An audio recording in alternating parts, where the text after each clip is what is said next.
নমস্কার বন্ধুরা, অনেক অনেক আন্তরিক ভালোবাসার সাথে মণিমার রেসিপিসে আপনাদের স্বাগত জানাই। প্রতিদিন একঘেয়েমি রুটি তরকারি খেতে ইচ্ছে না করলে চটজলদি একেবারে সহজে বানিয়ে নিন ডিম আর আলু দিয়ে এই ডেলিশিয়াস রেসিপিটি। চলুন দেখে নেওয়া যাক। তার জন্য 1 কাপ সুজি নিয়ে নিয়েছি, আর নিলাম 1 কাপ ময়দা, হাফ চামচ নুন, অল্প কালো জিরে, কিছুটা জোয়ান, বাড়তি টেস্টের জন্য 2 চামচ বেসন, স্বাদের ব্যালেন্সের জন্য চিনি, অল্প চিলি ফ্লেক্স। শুকনো উপকরণগুলো ভালোভাবে মিশিয়ে নিয়ে আর 3 কাপ জল অল্প অল্প করে দিয়ে একটা পাতলা ব্যাটার তৈরি করে নেব, আর ঢাকা দিয়ে রেখে স্টাফিংটা তৈরি করে নেব। তার জন্য নিয়েছি 3টে সেদ্ধ আলু। আমি কাঁটা চামচ দিয়ে আলুগুলো ম্যাশ করে নিলাম, তারপর খুব ভালোভাবে মেখে নিলাম। এবার 4টে ডিম নিয়ে ফাটিয়ে নেব। দিলাম একটু বিট নুন, অল্প চিলি ফ্লেক্স আর কিছুটা কুচনো ধনেপাতা। সবকিছু ভালোভাবে মিশিয়ে নিলাম। গ্যাস চালিয়ে কড়াতে কিছুটা সরষের তেল দিয়ে তেল গরম হলে দিয়ে দেবো অল্প জিরে। জিরেটা হালকা ভেজে দেবো 8-10 কোয়া কুচনো রসুন। রসুনগুলো হালকা নাড়াচাড়া করে দেবো বড় সাইজের কুচনো পেঁয়াজ। পেঁয়াজটা ভালো করে ভেজে নেব।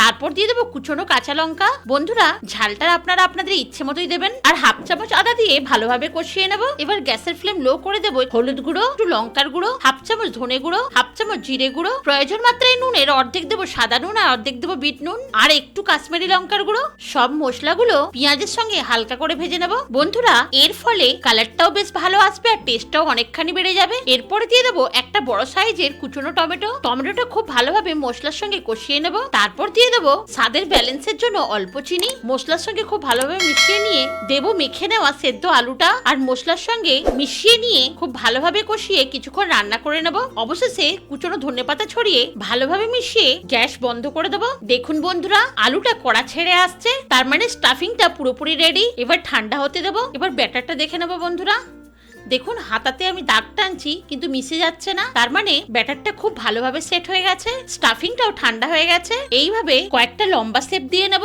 এবার গ্যাসে তাওয়া গরম করে অল্প তেল ছড়িয়ে টিস্যু পেপার দিয়ে তাওয়ার চারিদিকে লাগিয়ে নিলাম। তারপর 1 হাতা ব্যাটার দিয়ে এইভাবে পাতলা করে ছড়িয়ে দিলাম। ওপরটা শুকিয়ে গেলে অল্প তেল বুলিয়ে উল্টে নিলাম। তার উপর ফেটিয়ে নেওয়া ডিমটা ছড়িয়ে দিলাম, আর উল্টে নিয়ে লম্বা শেপের আলুর পুরটা ভিতরে দিয়ে এইভাবে ফোল্ড করে নিলাম। দেখুন বন্ধুরা, ডিম আলুর পাটিসাপটা পুরোপুরি রেডি। এবার আবার তাওয়াতে তেল ব্রাশ করে নিয়ে 1 হাতা ব্যাটার দিয়ে ভালোভাবে ছড়িয়ে উপরটা একটু শুকনো হলে একটু তেল বুলিয়ে উল্টে দিয়ে ফেটিয়ে নেওয়া ডিমটা ছড়িয়ে দিয়ে উল্টে বন্ধুরা বাচ্চাদের খেতে ভালো লাগার জন্য আমি একটু টমেটো সস বুলিয়ে দিলাম। তারপরে দিয়ে দিলাম লম্বা শেপের আলুর পুরটা, আর এইভাবে ফোল্ড করে ডেলিশিয়াস ডিম আলু দিয়ে পাটিসাপটা তৈরি করে নিলাম। একইভাবে সব পাটিসাপটাগুলো আমি তৈরি করে নিলাম, যা খেতে হয় অসাধারণ। ভিডিওটি কেমন লাগলো কমেন্টে অবশ্যই জানাবেন।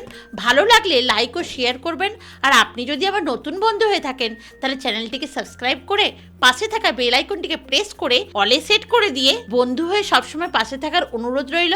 এত ব্যস্ততার মধ্যে সময় বের করে ভিডিওটি দেখার জন্য আমি পরম কৃতজ্ঞ। ভালো থাকবেন। ধন্যবাদ।